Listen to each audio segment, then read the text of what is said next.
The hard inquiry will be anytime you want something on credit. You're filling out an application and you need something on credit.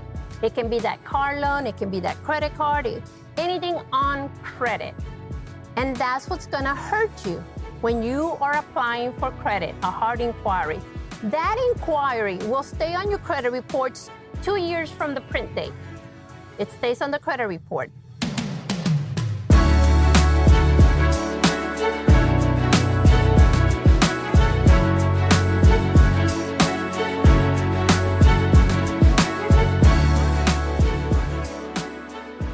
Yo, what's up, y'all? Welcome back to Black Excellence Daily. I'm your host, Sean Croxton. Thank you so much for tuning in. We've got credit expert Marina Perez on the show today.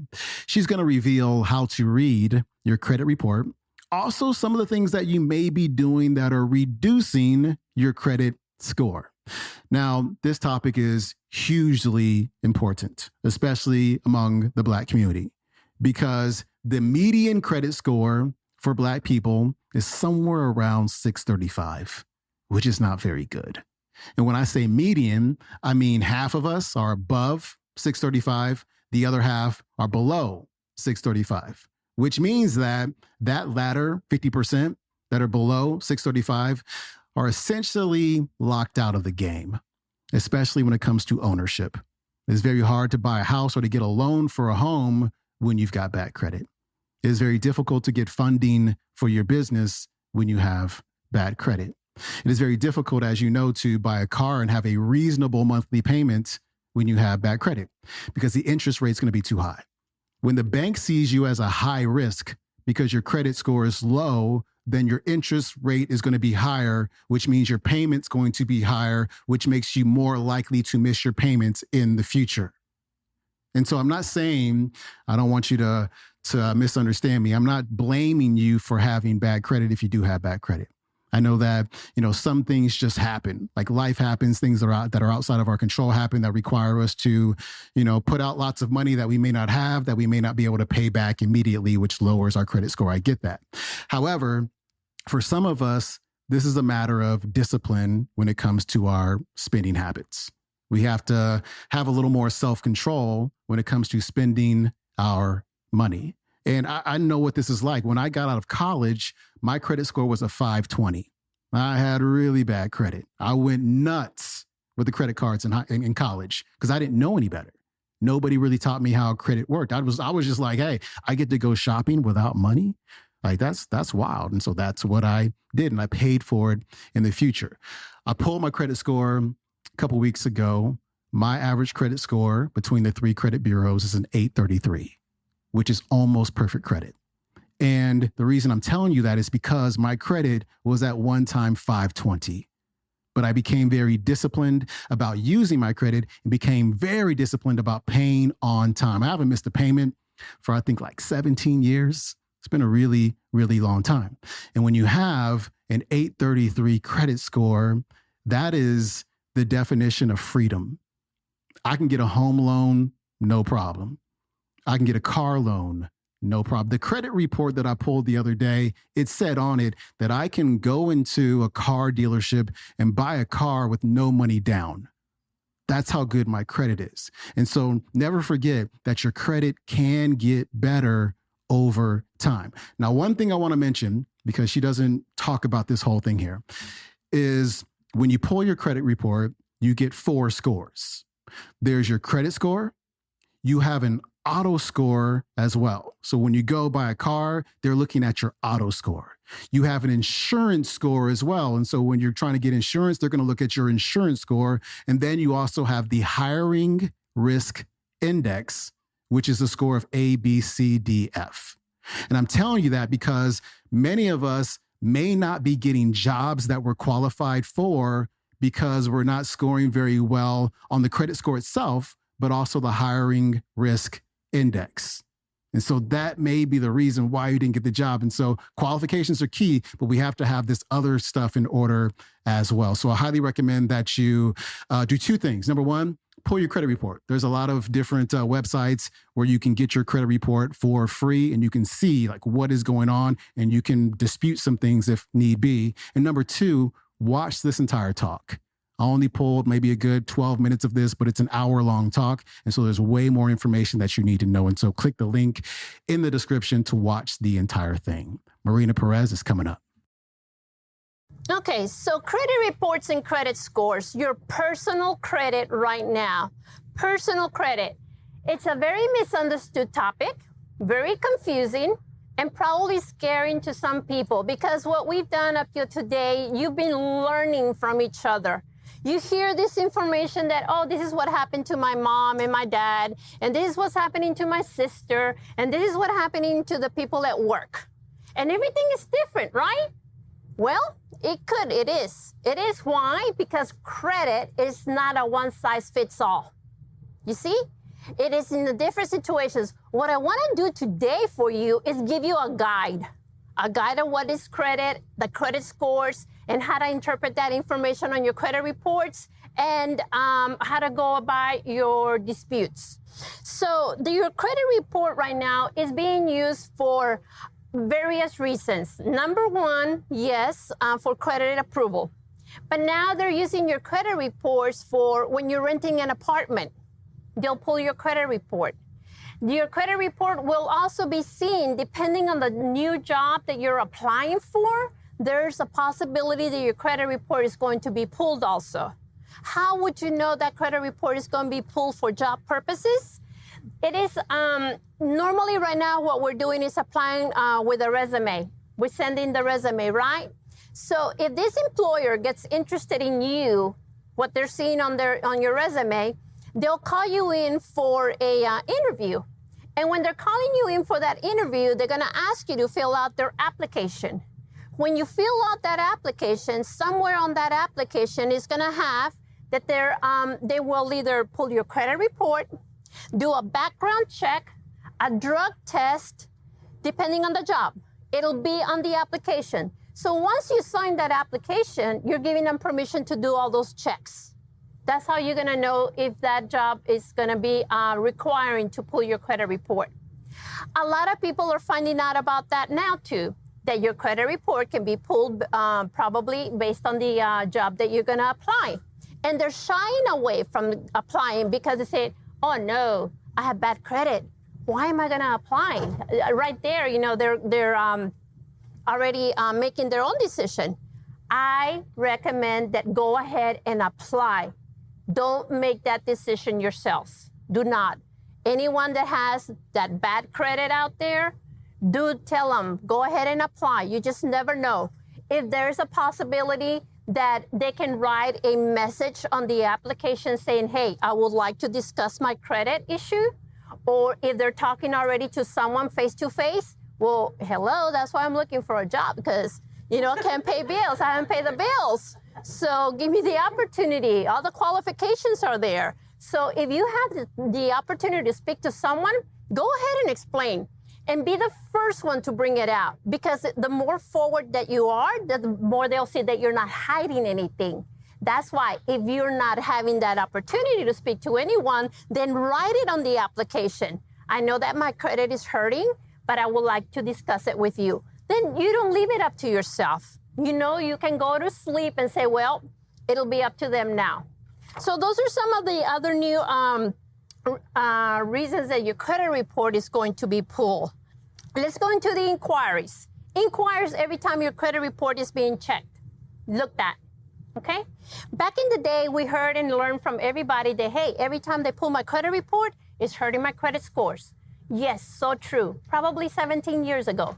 But ever since then, another inquiry has been developed. So you have an external inquiry, which is known as a hard inquiry, H-A-R-D, and internal inquiry, internal. Internal is a soft inquiry. Internal, external, hard, and soft. Two types of inquiry. The hard inquiry, very easy to remember. The hard inquiry will be anytime you want something on credit. You're filling out an application and you need something on credit. It can be that car loan, it can be that credit card, anything on credit. And that's what's gonna hurt you when you are applying for credit, a hard inquiry. That inquiry will stay on your credit reports 2 years from the print date. It stays on the credit report. Now, the soft inquiry, that soft inquiry, it is for whenever you're looking at your credit report, however many times in 1 year you want to look at that report, it's not hurting your credit scores. For insurance purposes, it's not hurting your credit scores.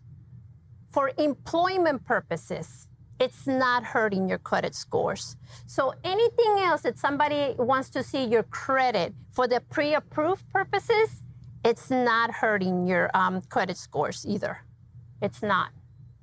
Again, the hard inquiry, very simple, one function for it. Anytime you want something on credit, it's the hard inquiry, 2 years from print date. It also drops your credit scores anywhere from 3 to 5 points per inquiry. 3 to 5 points. Why the gap of the 3 to 5? Because depending on the lender and the formula that they're using, that's the range that it'll drop on your credit scores. So if right now you go happy at the mall and apply a couple places in 1 day, even let's say 3 places in 1 day, and let's put it at the 5 range, you have lost already 15 points right there in inquiries. So that hurts you, okay? So you have your hard inquiry, your soft inquiry, and you have your promotional inquiries too. When you see your own personal credit report, you will see all the activity that has been going on that report. But when the lenders are looking at your credit report, they will only see the hard inquiries, the hard, okay? You will see on your personal credit report, hard inquiry, soft inquiry, promotionals. The soft inquiries fall from your credit report within a year, okay? If you went and apply at a department store right now, the lender will not know if you're approved or denied. It takes 30 days for that information to hit into your the account if you're gonna use it. The account will not hit until 30 days. So the lender is already assuming that, oh goodness, there's 5 inquiries and probably maybe either 1 or 2 of those accounts are active, will be active. So they're already computing a number and seeing that there's gonna be activity on these accounts. Are we good? We're still on the same page? All right, let's go into the FICO scores. So FICO scores, as I mentioned, it was introduced in 1989, and the vast majority of the lenders use this scoring system for a glance purpose. It's a number. So the higher the number, the better for us. But at the end of the day, for us, what does that mean to us? Because sometimes I've talked to many people and said, Ms. Perez, my credit score is 780 and I was just denied. Well, there's more elements to that. It's not just because of the credit score. And I'll talk about that here in a minute. So remember I told you the 3 credit bureaus, Experian, Equifax, and TransUnion? Experian is the most often used credit bureau. Experian, then Equifax, and then TransUnion.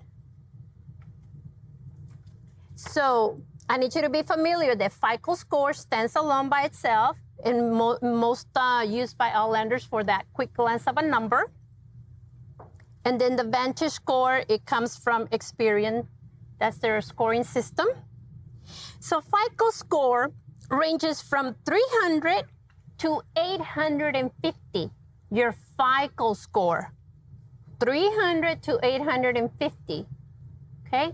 Just so you can have an idea where you're at right now, most lenders start giving you good products at a credit score of 640, most lenders. So if you see your credit score, at the end of the day, now it's gonna have meaning for you. If you're 600 and below, guess what? Go home and clean house. This is the time. Do your updates, do your disputes, anything that needs to be done as a movement. Why? Because from there on, it can only get better. So with that said, and I was telling you, ooh, you have this credit score, right? And you're happy and you're thinking you're ready to go and do business out there. Well, it takes also the 3 C's of credit. Have you heard of that? That letter C, that 3 C's of credit. Anyone heard of them? Nope. Okay, let me introduce you to them. Because with your credit score and the letter C's, that helps you to get a better understanding where you're at. The first one is capacity. The first C is capacity. So that means your income. Do you have enough income to support the new account?